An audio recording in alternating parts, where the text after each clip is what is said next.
बैठ रहे हैं वो भगवान हो रहा है। यही देख लो तो तुम आंखें बंद करके बैठ जाओ ज्यादातर समय। तुलसीदास जी हैं जी, रैदास जी, जितने भी संत महापुरुष हुए हैं नाम गिन लो एक एक का। नामदेव जी महाराज हैं, ज्ञाने संत ज्ञानेश्वर, अपने देखो ये यहाँ लगे हुए सब भगवान तुल्य है, भगवत तुल्य है। सबने अपना आत्म दर्शन किया। जो आत्म दर्शन कर लेगा वो भगवत तुल्य हो जाएगा। बस इतनी सी बात है। दुख तो शरीर का, अरे विवेकानंद को कितना दुख हुआ, खांसी हो गई, खांसते खांसते खून निकल आता था, दबाव पड़ता था पूरा का पूरा, बीमारी नहीं हुई। बोलो उनके गुरु को बीमारी नहीं हुई, लेकिन उन्होंने अपना आत्मज्ञान पा लिया। शरीर तो बीमारियों का ही घर है, उन्होंने ये समझ लिया। आगे बस हमें शैतान नहीं बन रहा है, इसलिए जोड़ रहा हूँ मैं तुम्हें कि तुम्हें कहीं शैतान ना बनना पड़ जाए, क्योंकि ऊपर वाले का नाम लोगे ऊपर जाओगे। भाई राम ने भी दुख पाया, ये देखो राजकुमार होते हुए। फिर तुम्हारे तो तुम घर से निकल आते हो, घर चोरी होता है, घर में चोरी हो जाती है, घर वहीं का वहीं रहता है। उसका तो देखो एक घरवाली थी, उसने बिठा ले गया, रावण ले गया कि नहीं, सीता माता को ले गया। अब देखो लोग क्या कहते हैं, लोग ये कहते हैं देखो रावण कितना ज्ञानी था, रावण ने सीता को हाथ नहीं लगाया। अरे लगाया, कंधे पे लाद के ले गया, लेकिन वो विप्र रूप में था।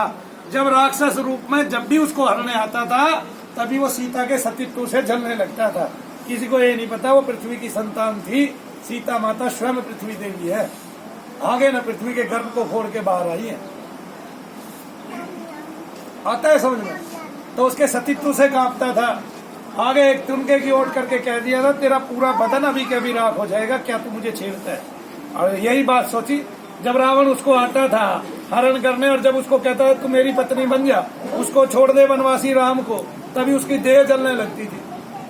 पता नहीं चलेगा, तुम किसी को कोई अपशब्द कहो, साथ के साथ तुम्हें खुजली होने लग जाए, पीड़ा होने लग जाए, तो पता चलेगा कि नहीं चलेगा। उसने देखा जब मैं किसी एक लकीर को पार नहीं कर सकता तो इसको कैसे पार। ऐसा नहीं है, सामान्य हमें कर्म का उपचार करना है, सारे कर्मों का फल यही भोगना है, सारे यही भोगेंगे। भाग्य है जिसने जैसे कर्म किया वो इस जन्म में पाएगा। जिसने पिछले जन्म में अच्छे किए उसके 500 बीघे जमीन है, ट्रैक्टर भी है, घर भी है, मकान भी है। उसी के बराबर में एक रहता है, उसके 200 बीघे जमीन है। उसके बराबर में एक रहता है, उसके 1 बीघे भी जमीन नहीं, वो उसी के खेत लेके बोल रहा है। कोई 2 किले लेके बोल रहा है, कोई 3 किले लेके बोल रहा है, कोई किसी के खेत में सब्जी लगा रहा है, टमाटर लगा रहा है। ये देखो ना, तो भाग्य से आप पा रहे हो, ऐसा नहीं है। दुख भी भाग्य से ही कर्मों के फल पाया जाता है, लेकिन आगे अपने कर्म नहीं बिगाड़ने हैं, ऊपर जाना है, ऊपर वाले का नाम लेना है, अपने को संतुलित करना है। जिसने संतुलित व्यवहार किया है, जपातुला व्यवहार किया है, संसार से कम व्यवहार किया है और भगवान से ज्यादा व्यवहार किया है, अपने आत्मा को जाना है, अपने आत्मा से ज्यादा व्यवहार किया है, वो ही पार उतरा है। वो न प्रेत बनेगा न पितृ बनेगा, वो सीधा ऊपर के लोकों में जाएगा, वापिस जन्म नहीं लेगा। कहाँ लेगा वापिस जन्म? और जो यहीं घूमेगा वो प्रेत बनेगा, वापिस यहीं कहीं जन्म ले लेगा। फिर किसी को हिरण बनाएंगे, किसी को सुअर बनाएंगे, और सब में भगवान ही है, सब में उसका एक आत्मा है। भगवान ने ये अनेक रूपों में दिखा दिया है। उन्होंने ये सारे रूप रख लिए हैं। भगवान ने शेर का रूप भगवान ने रख लिया, मछली का भगवान ने रख लिया, बानर का भगवान ने रख लिया, तुम यही समझ लो। तो सब में भगवान है ही है पहले से मौजूद। हम सब ईश्वर का अंशित्व है। जो थोड़ा सा आत्मज्ञान पा जाता है, आत्म तत्व पा जाता है, वो ईश्वर के समान पूज्य हो जाता है और ईश्वर बन के पूज्य हो जाता है। भाई महात्मा बुद्ध जिसको कहते हैं वो पहले एक राजा का लड़का सिद्धार्थ, ऐसे ही भाई। फिर एक दिन वो सोचता है सब मरे जा रहे हैं, एक दिन कबीरदास जी भी यही सोचता है सब मरे जा रहे हैं, सब बाहर जा रहा है, ठीक है। और ब्रह्मा विष्णु महेश इतने दुख पाए तो हमारी क्या औकात है। तब वो लोगों को समझाता है जब देवते दुख पा रहे हैं, तुम्हारे जो परम पूजनीय है, बड़े बड़े हैं, तो तुम काहे दुखों से बाहर निकलना चाहते हो? तुम तो अंतर से जुड़ो तो दुख से अपने आप बाहर हो जाओगे, क्योंकि अंतर से जुड़ना। अब मूल की बातें समझ में आ जाती है, तब ना घबराना है ना डरना है, ये सोचना है जो लिखा गया वो लिखा गया। अब हमें लगे रहना है, लगे रहने से हम पार उतर जाएंगे, बिना लगे हम पार नहीं उतर सकते। ये देखो एक आदमी ध्यान कर रहा है, 20-20 वर्ष तक ध्यान कर रहा है, तुम मेरे पास आ रहे हो 2-4 वर्ष आगे ठीक हो गए, आगे ना एक दुख से पार पा गए और सुख की तरफ मुड़ गए और फिर सदा के लिए उससे जुड़ गए जो भगवान है।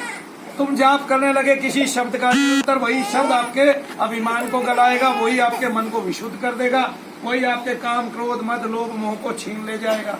कोई संसार में बता देगा कि सब असार है, अंतर में ये तेज है, यही सार है। अंतर में एक तेज है, वही सार है। उसके अलावा संसार में कुछ सार है ही नहीं। कोई शरीर का संचालन कर रहा है, लेकिन हमने व्यवस्था को बिगाड़ दिया, हमने तंत्र को बिगाड़ दिया है। अपने को इस शरीर के तंत्र को हमने सुरक्षित नहीं रखा। हम केवल इसको नहलाते धुलाते तो रह गए, लेकिन हमने भगवान का नाम नहीं लिया ताकि इसके बंधन लगे और इसमें कोई घुस नहीं सके। तो वो सूक्ष्म तत्व इसमें घुस गया। वो मलिन था, वो काम आदि में लिप्त था, और वो उसी रूप में जो है निकल के दूसरे के शरीर से हमारे शरीर में घुस गया। अब हमें उसको बाहर निकालना है, हमें उससे पार पाना है। एक दूसरा, हमें भगवान से जुड़ना है। दोनों ही काम हमें एक साथ कर रहे हैं अब, क्योंकि समय हमारा बीत चुका है। बहुतों की तो इतनी आयु होगी अब जैसे इनकी आयु होगी। अगर ये प्रेत के साथ मरी तो प्रेत बनेगी, लिख के देता हूँ, किसी और पे नहीं जाते। अगर किसी ने तांत्रिक ने पकड़ लिया है तक बहाना है, तांत्रिक ने नहीं पकड़ा तो अपने घर वालों को दुखी करते हैं। किसको दुखी करते हैं? ये रहता है, ये घर मैंने इसको दिया, ये मकान मैंने इसको दिया, ये सोना मैंने इसको दिया, ये मेरी कुछ करता नहीं। अरे मरने के बाद भी वो तेरी क्या करेगा, क्या याद रखेगा, काहे करेगा? बोलिए, आपने अपना भाव भोग ले लिया, आपने अपना जीवन जी लिया, इसको अपना जीवन जीने दो। नहीं समझे आप? देखो, मैं आपको एक बात बताता हूँ। एक देश है बहुत ही प्रबुद्ध, उसका नाम है जापान। लोगों को जलाने का भी समय नहीं है।